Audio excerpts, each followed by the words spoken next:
Rajya Sabha TV का ये बेहद ख़ास प्रोग्राम है गुफ्तगू, और गुफ्तगू में आज हैं हमारे साथ जाने माने शिक्षाविद और लेखक कृष्ण कुमार। कृष्ण कुमार दिल्ली यूनिवर्सिटी के सेंट्रल इंस्टीट्यूट ऑफ एजुकेशन में प्रोफेसर हैं। जाने माने शिक्षाविद और लेखक कृष्ण कुमार का जन्म इलाहाबाद में हुआ और उनकी शुरुआती पढ़ाई मध्य प्रदेश के टीकमगढ़ में हुई। उनकी मां प्रधानाचार्य थीं और पिता वकील। सागर विश्वविद्यालय से उच्च शिक्षा प्राप्त करने के बाद कृष्ण कुमार टोरंटो विश्वविद्यालय पहुंचे, जहां से उन्होंने एजुकेशनल थियरी में पीएचडी हासिल की। एक दौर के प्रतिष्ठित साप्ताहिक दिनमान में नियमित लेखन करते हुए वो दिनमान के संपादक रघुवीर सहाय के संपर्क में आए और ये सामीप्य उनके लिए कई अर्थों में अविस्मरणीय रहा। रघुवीर सहाय की ही संकल्पना को साकार करते हुए कृष्ण कुमार ने स्कूलों में होने वाली प्रार्थनाओं का संकलन किया और उनके आधार पर शिक्षा के क्षेत्र में प्रार्थनाओं के प्रभाव पर अपनी निष्पत्तियां प्रस्तुत की।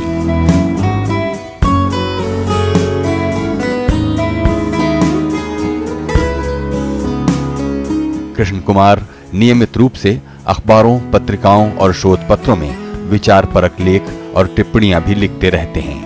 उनकी लिखी किताबों में शिक्षा संबंधी निबंधों के अलावा अनेक विषयों पर लिखे निबंध, कहानियां और बच्चों की किताबें भी शामिल हैं। हाल ही में आई उनकी किताबें चूड़ी बाजार में लड़की और पूरियों की गठरी काफी सराही गई है।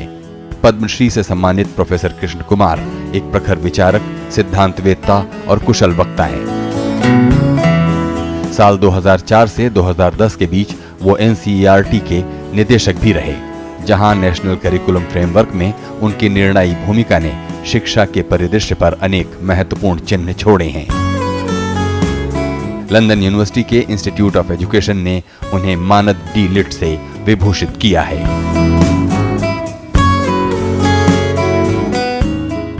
बहुत बहुत स्वागत है कृष्ण कुमार जी। नमस्कार।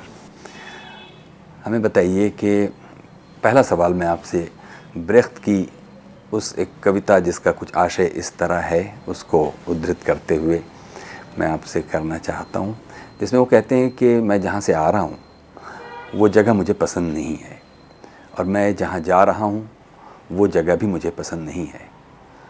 फिर भी मैं क्यों इतनी बेचैनी से ड्राइवर को पहिया बदलता हुआ देख रहा हूँ।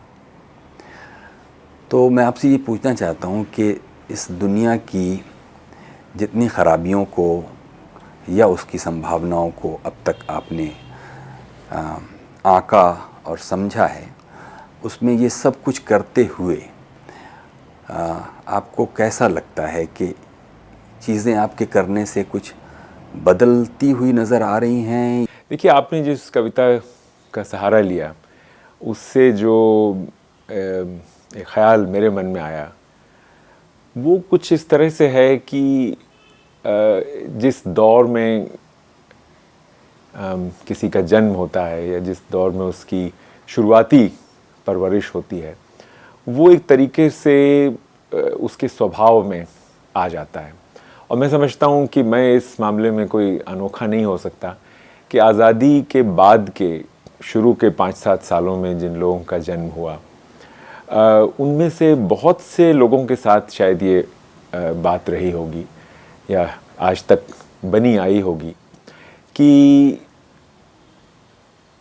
जिसको बच्चन ने कहा है ना कि कलकत्ते की ओर चले थे पहुँचे जाकर जैसलमेर। आशय ये है कि उस दौर में जब 50 के दशक में, 60 के दशक में इतनी ज़्यादा एक तरफ उम्मीदें थीं और दूसरी तरफ जहाँ जहाँ कदम पड़ते थे वहाँ लगता था कि उन उम्मीदों को साकार करने वाली परिस्थितियाँ बनाना अपने आप में एक बड़ी चुनौती है। उस वक्त का एक गाना भी मुझे आपकी बात सुनकर याद आया, नन्हे मुन्ने बच्चे तेरी मुट्ठी में क्या है, मुट्ठी में है तकदीर हमारी, हमने किस्मत को बस में किया है। तो ये जो पूरा दर्शन है कि किस्मत बनाने से बनती है, और उसी गाने में एक पूरा नक्शा भी था जिस दिशा में चीज़ों को बनाना कम से कम एक विमर्श के तौर पर तो ज़रूर कानों में बार बार पड़ता था।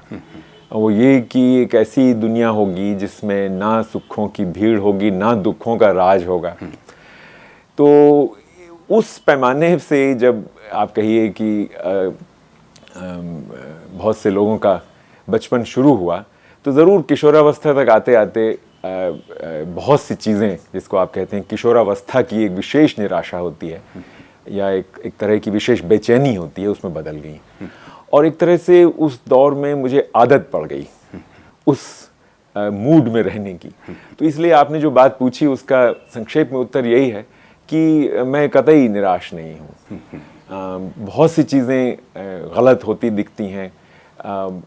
कई बार लगता है कि मुश्किलें और बढ़ेंगी, चीज़ें और बिगड़ेंगी, तभी सुधरने का रास्ता पैदा होगा।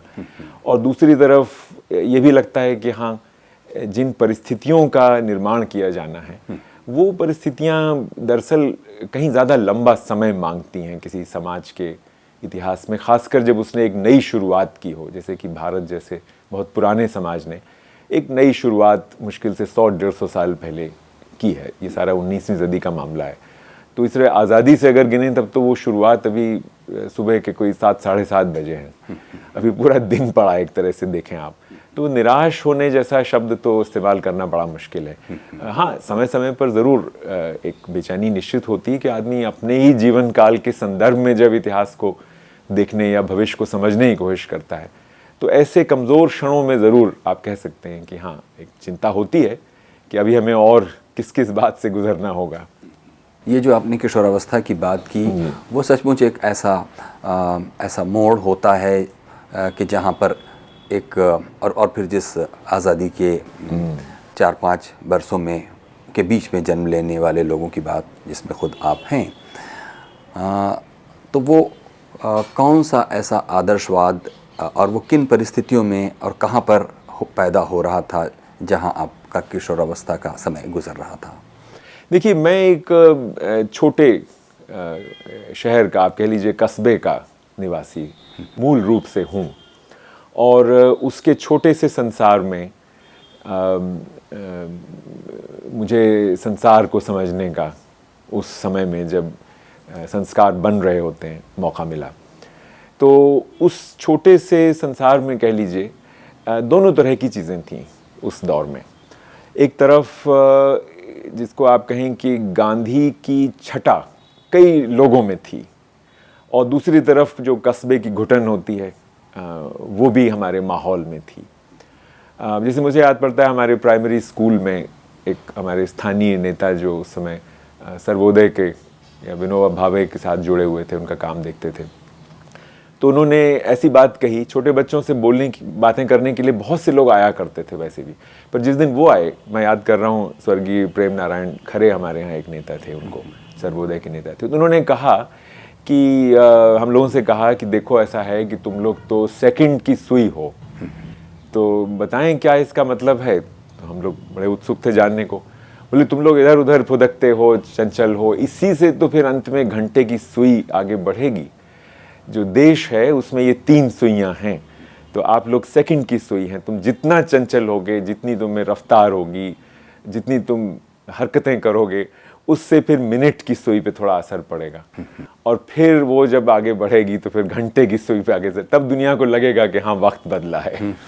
तो अब ये जो एक उस तरह का विमर्श है जो आप कह लीजिए जिसमें गांधी की आहट है कि एक बहुत बड़ी एक चीज़ है, बहुत बड़ी मुहिम है, उसमें तरह तरह के लोग जब जुड़ते हैं तो कोई एक पैमाना नहीं होता जिसके आधार पर आप ज़िंदगी को आंक सकें।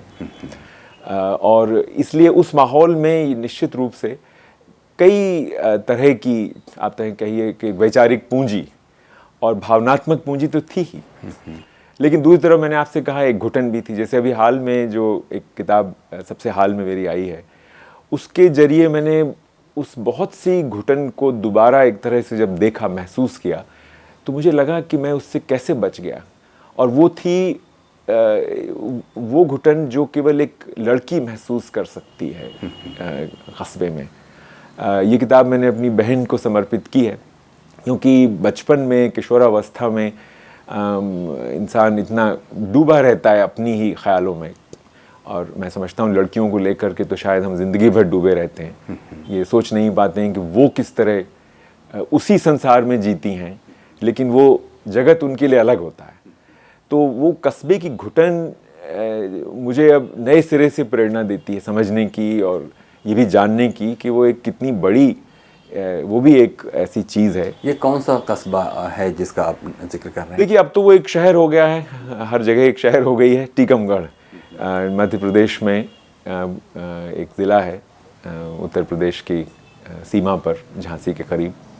तो ये वहाँ की एक तरह से स्मृति मतलब है। आपका ज़्यादातर बचपन का वक्त टीकमगढ़ में गुजरा है। जी हाँ, बिल्कुल। लेकिन पैदा आप शायद टीकमगढ़ में नहीं हुए हैं। पैदा मैं इलाहाबाद में हुआ, जी हाँ, लेकिन जब मैं बहुत ही छोटा था तो मेरी माँ को इलाहाबाद छोड़ के टीकमगढ़ जाना पड़ा। वहाँ सरकारी नौकरी में थी वो, एक लड़कियों की स्कूल की पहले मतलब हेड मिस्ट्रेस थी, फिर प्राचार्य बन गई थी। तो वहीं मेरा ज़्यादातर बचपन वहीं बीता, बचपन तो और किशोरावस्था। आपके पिता? मेरे पिताजी वकील थे और वहीं टीकमगढ़ में उन्होंने वकालत की। और आप लोग कितने भाई बहन? बस मेरी एक बहन है, वो मुझसे 5 साल बड़ी हैं। जी हाँ, जी हाँ, जिनको ये किताब समर्पित है वो मेरी बड़ी बहन है। जी। तो इस तरह आप इस क्षेत्र में कैसे आए होंगे? अब उस क्षेत्र को जो भी आप नाम देना चाहें, उसमें एक दो तरह की आप कह सकते हैं कि परिस्थितियाँ, प्रेरणाएं, जो भी आप कहें। एक तो क्षेत्र है मेरी भाषा का या लेखन का, जिसको मैंने हमेशा ही अपनी नौकरी के बराबर या नौकरी से ज़्यादा महत्वपूर्ण माना, और उसके लिए तो मैं निश्चित रूप से श्रेय अपने अध्यापकों को दूंगा, जिन्होंने मेरी भाषा पर इतनी मेहनत की और उसको एक लायक बनाया कि वो इस बहुत ही इस दुनिया के जंजाल को व्यक्त करने की कोशिश कर सके। हिंदी मुझे कुछ बहुत अच्छे एक 2 अध्यापकों से पढ़ने का जो अवसर मिला टीकमगढ़ में, वो एक बहुत निराला अनुभव था। और उसके बाद अंग्रेज़ी भी मुझे एक बहुत ही निराले प्रोफेसर से पढ़ने का मौका मिला सागर विश्वविद्यालय में। तो इन अध्यापकों ने मेरी भाषाओं को, मेरी 2 ही भाषाएं हैं, हिंदी और अंग्रेज़ी, उन दोनों को संवारा। और इसलिए जिस आपने पूछा जिस क्षेत्र में आप हैं, तो उसमें तो मैं दरअसल अपने अध्यापकों की ही ये देन है कि मैंने कभी ये महसूस नहीं किया कि कोई ऐसा विचार हो सकता है या कोई ऐसी परिस्थिति हो सकती है जिसको व्यक्त ना किया जा सके। बस मेहनत का सवाल है, और मेहनत से आशय लेखन में एक ही होता है कि आप उसको संवारें, उसका संपादन करते चले जाएं जब तक वो निखर ना जाए, मंज ना जाए। तो उस तरह से देखें आप, तो मुझे 1-2 और लोगों का भी सहारा मिला। जैसे बचपन में मैंने संपादकों का सहारा, जिसको आप कहें, एक पत्रिका हमारे स्कूल में आती थी पुरोधा करके, जो पौंडीचेरी के अरविंद आश्रम से आती थी। उसके संपादक थे रविंद्र जी। किसी वजह से मेरी बिल्कुल ही अटपटी किस्म की रचनाएं जो मैं स्कूल में रहते हुए उनको भेजता था, वो पता नहीं उनको इतनी पसंद क्यों आई कि उन्होंने एकदम मेरी भाषा पर काम करना शुरू कर दिया, और एक तरह का पत्राचार विद्यालय उन्होंने मेरे लिए खोल लिया। आगे चल के मुझे रविंद्र जी के साथ जिस तरह से काम करने को मिला था, उसी तरह रघुवीर सहाय के साथ काम करने को मिला, और नारायण दत्त, जिनका अभी अभी स्वर्गवास हुआ है, जो नवनीत के संपादक थे। तो रघुवीर सहाय और नारायण दत्त में संपादन को लेकर जो दृष्टि थी, वो मुझे कई वर्षों तक उनसे सीखने को मिली। तो इसलिए मैं कहूँगा कि ये लोग मेरे एक तरह से अध्यापक ही थे। और दूसरी बात आप पूछ रहे हैं अगर अध्यापन की, मैं मूलतः एक नौकरी के तौर पर अध्यापक हूँ, और शिक्षा में मेरी खास या एक लेखन के क्षेत्र में कहें आप, तो शिक्षा को ही मैंने अपना लेखन का क्षेत्र बनाया। हालांकि मैं कहानी भी लिखता हूँ और संस्मरण इत्यादि भी लिखता हूँ, लेकिन इस पूरे मामले में मुझे लगता है कि मेरी माँ का एक स्कूल की प्राचार्य होना, और एकदम बचपन से मेरा उस स्कूल में इतना ज़्यादा आना जाना होना, उनके ऑफिस की ही कह लीजिए आपके एक मेरी खेल भूमि है एक तरह से। जब मैं स्कूल में खुद हूँ, जब कक्षाओं में नहीं हूँ तो मैं उनके ऑफिस में होता था, तो मैंने बहुत सा शिक्षा जगत उनके साथ समझा। और इसलिए जब मैं आगे चल के मुझे जब मैंने शुरू किया शिक्षण, तो कुछ ही वर्षों बाद मुझे लगा कि मैं अंग्रेज़ी का शिक्षक बहुत समय नहीं रह पाऊँगा। शुरुआत मैंने अंग्रेज़ी की व्याख्याता पद से की थी यहाँ के रोडीमल कॉलेज में, दिल्ली में। लेकिन फिर कुछ वर्ष बाद ही मुझे लगा कि नहीं, मुझे ये जिसको आप शिक्षा शास्त्र कहते हैं, इसको अपनाना होगा। और फिर इसकी पढ़ाई मैंने की और अंत में फिर इसमें लिखने का भी मुझे मौका रघुवीर सहाय ने बहुत दिया। दिनमान के जो शुरुआती मेरे वर्ष हैं 70 के दशक के शुरू में, उस दौर में मैं समझता हूँ कि हिंदी की दोनों धाराओं में, एक तरफ दिनमान का लेखन जो कि मुझे शिक्षा में और गहराई तक ले गया और नए नए तरह के विषयों पर उन्होंने मुझे लिखने को कहा भी और मेरा लिखना सहा भी, और इतनी खुशी से सहा कि मुझे लगा कि हाँ, ये भी एक मुद्दा है। जैसे कि अब गरीब बच्चे कैसे बिना खिलौनों के खेलते हैं, दिनमान ने इसको अपनी कवर स्टोरी बनाया, तो मुझे लगा कि ये तो एक बिल्कुल नई दुनिया है। या कि स्कूल की प्रार्थनाओं पर मुझसे एक बहुत बड़ा सर्वेक्षण करवाया और फिर 300-400 प्रार्थनाओं का विश्लेषण करवाया, तो उस सबसे शिक्षा में मेरी पैठ बनी, इसके पहले कि मैं उसमें PhD वगैरह करता। और दूसरी तरफ उसी दौर में कहानी का एक आंदोलन हिंदी में जन्म ले रहा था। हालांकि मैं उससे बहुत नहीं जुड़ पाया। कमलेश्वर का जो आंदोलन था, मामूली आदमी की कहानी या उस समय की सारिका, निश्चित रूप से मैं पूरी तरह से उसमें बैठा तो नहीं, क्योंकि उसके पहले ही मैं एक अलग तरह की कहानी लिख रहा था। लेकिन निश्चित रूप से उस माहौल को जीते हुए मेरे ऊपर आप कह सकते हैं कि एक तरह की छाप तो उसकी रही ही। तो इसी तरह मैं श्रेय दूंगा कि ये श्रेय नहीं, मतलब इसको श्रेय कहना ही व्यर्थ है। होता क्या है कि देखिए, जिस भी माहौल में आप जीते रहते हैं वो आप में समा जाता है। तरह तरह से आप उसको व्यक्त करने लगते हैं, आप खुद उस माहौल के प्रतिनिधि बन जाते हैं, आप खुद एक माहौल बन जाते हैं, आप कह लीजिए। तो उस तरह से कहिए तो 70 का दशक मेरा माहौल बन गया। एक तरह का देखेंगे कि एक विशेष सर्किल है जिसकी बात आप भी कई बार करते हैं कि खुद अध्यापक जिन चीज़ों का बैगेज लेकर, जैसी उसकी कंडीशनिंग हुई है, वो आगे उसको कैरी फॉरवर्ड अपने छात्रों में करता है, और वो छात्र फिर अपने, ऐसे में अगर आप जैसे अपवादों को छोड़ दें और ख़ुद आप ही की प्रस्थापना, जिसमें आप शिक्षा के उद्देश्य के बारे में बात करते हुए या शिक्षा की राजनीति की बात करते हुए समाज में जो जटिलताओं के जो दायरे हैं उनको आप वहाँ से ही निकलता हुआ पाते हैं। जैसी शिक्षा की बुराइयां हैं वो वहाँ परकुलेट करके जाती हैं। ऐसे में सिर्फ अपवाद के रूप में हम पाते हैं कि आप या आप जैसे दूसरे लोग जिनको अपनी माँ से या ऐसे अध्यापकों और ऐसे परिवेश के कारण एक अच्छा अध्यापक बनने का मौका मिला, नहीं तो बाकी सारे लोग उसी विशेष सर्किल का हिस्सा हैं। क्या कहते हैं आप इसमें? देखिए, मैं सोचता हूँ कि हम लोग आज जिस परिस्थिति में हैं उसमें हम बहुत कुछ भूल गए हैं। जिन दशकों को हम याद कर रहे हैं, उन दशकों में अभी अध्यापन का पेशा इतना लहूलुहान नहीं हुआ था जितना वो आज दिखाई देता है। आज तो ऐसा लगता है कि जैसे एक मुहिम चल पड़ी है भारत के समाज में अध्यापक को बदनाम करने की, और जैसे शिक्षा व्यवस्था के खोखलेपन, उसके औपनिवेशिक चरित्र इत्यादि से किसी को आपत्ति नहीं हो सकती है या कोई असहमति नहीं हो सकती। लेकिन जहाँ तक अध्यापन के पेशे का सवाल है, इस पेशे में ये एक नया दौर है कि नया जो उभरता हुआ नवधनिक मध्य वर्ग है, वो अध्यापन को एक बिल्कुल एक नाचीज़ एक जगह देता है, और पूरी व्यवस्था भी उससे लड़ रही है एक तरह से। मैंने अभी हाल में एक लेख भी लिखा है कि भारत दरअसल एक तरह का युद्ध लड़ रहा है, जिसमें राज्य बिल्कुल सेनापति की भूमिका में है, और ये युद्ध अध्यापक से लड़ा जा रहा है, उसके पेशे से, उसकी अस्मिता से, उसके काम से। और इसमें बहुत तरह की शक्तियाँ, जिनमें से कुछ शक्तियाँ एक तरह से आप कह सकते हैं कि जिसको आजकल बोलते हैं वैश्वीकरण, उसकी शक्तियाँ भी हैं। लेकिन स्वयं भारत के भीतर बहुत सी शक्तियाँ अब सक्रिय हैं। लेकिन ये स्थिति जिसको आप आज एक अपवाद स्वरूप बोल रहे हैं अध्यापकों की, ये स्थिति आज़ादी के आंदोलन के पहले और आज़ादी के आ जाने के बाद कम से कम 20-30 साल तक नहीं थी। और अध्यापन का पेशा बहुत से ऐसे युवाओं को आकर्षित करता था जो इसकी हैसियत की कमी, तनख्वाह की कमी के बावजूद इसमें अपनी ज़िंदगी के कई अरमान देखते थे और जुड़ते थे युवाओं से।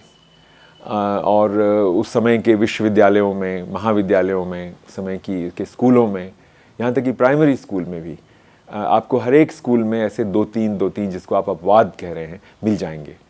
और दूसरी तरफ बहुत ख़राब अध्यापक भी थे उस समय भी, ऐसी बात नहीं है। और वो समस्याएं तो शिक्षा व्यवस्था के साथ लगातार बनी रही हैं, प्रशिक्षण के क्षेत्र में इत्यादि। पाठ्यक्रम को बहुत ही गलत ढंग से बनाने की को लेकर जो समस्याएं पैदा होती हैं अध्यापक के लिए, कि अच्छा अध्यापक भी कुछ खास नहीं कर पाता। लेकिन अच्छा अध्यापक एक अपवाद नहीं था, ये मैं निश्चित रूप से कहना चाहूँगा। और वो अपवाद बनना शुरू हुआ है 80 के दशक में।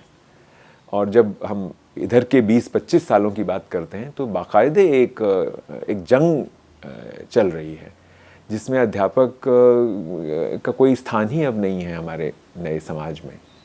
और तरह तरह से उसको सताया जा रहा है, या उसकी जो परिस्थितियां हैं उनको अनदेखा करके सिर्फ उसको एक व्यक्ति के नाते आलोचना का पात्र बनाया जा रहा है, जबकि वो एक व्यवस्था का अंग है।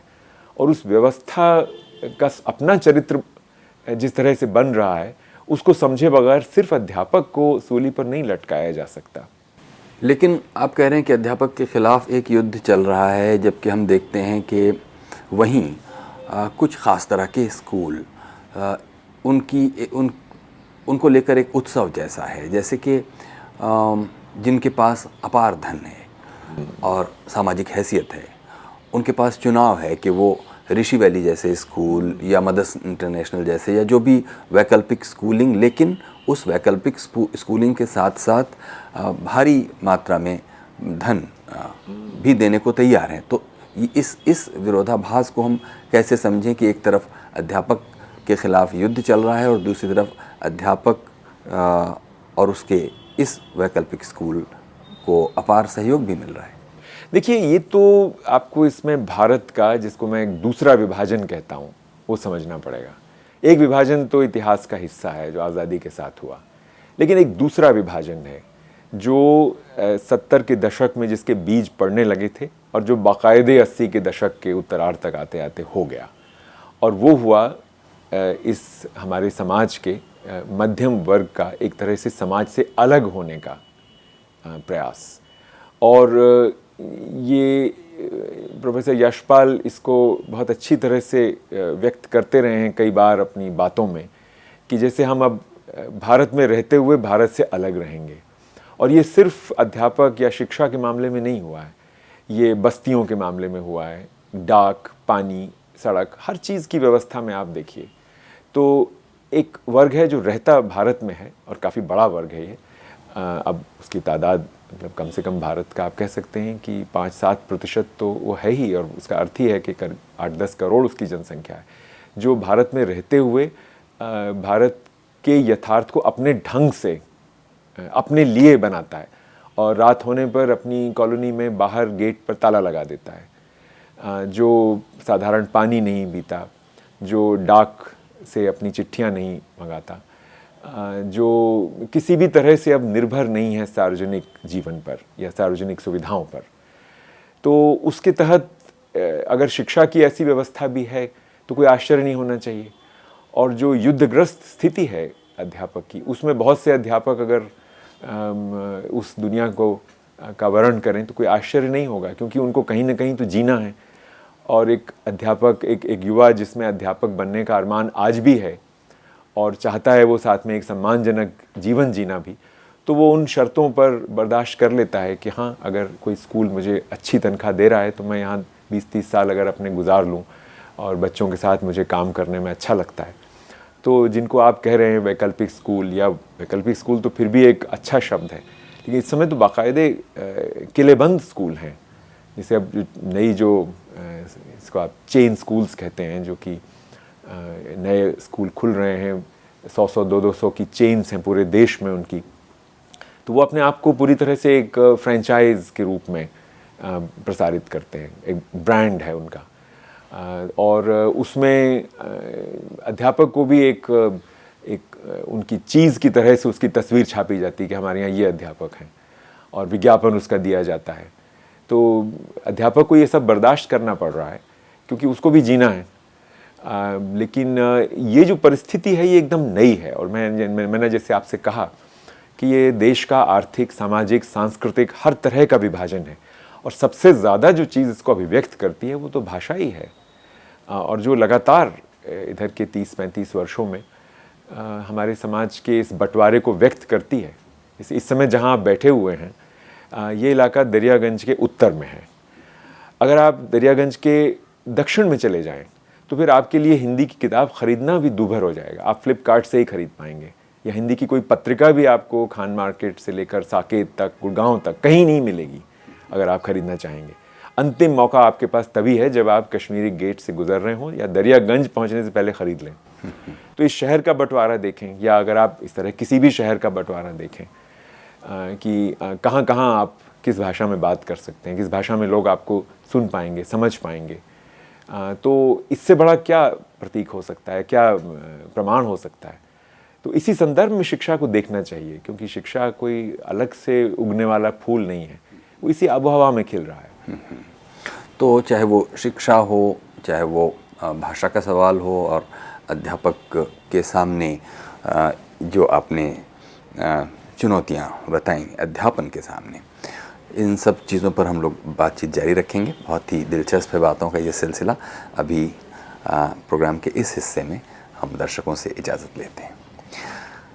कृष्ण कुमार के साथ बातों का ये सिलसिला जारी है। बातचीत का अगला हिस्सा देखिए अगले प्रोग्राम में। कुछ कहना चाहते हो तो हमें लिखिए feedback.rstv@gmail.com पर।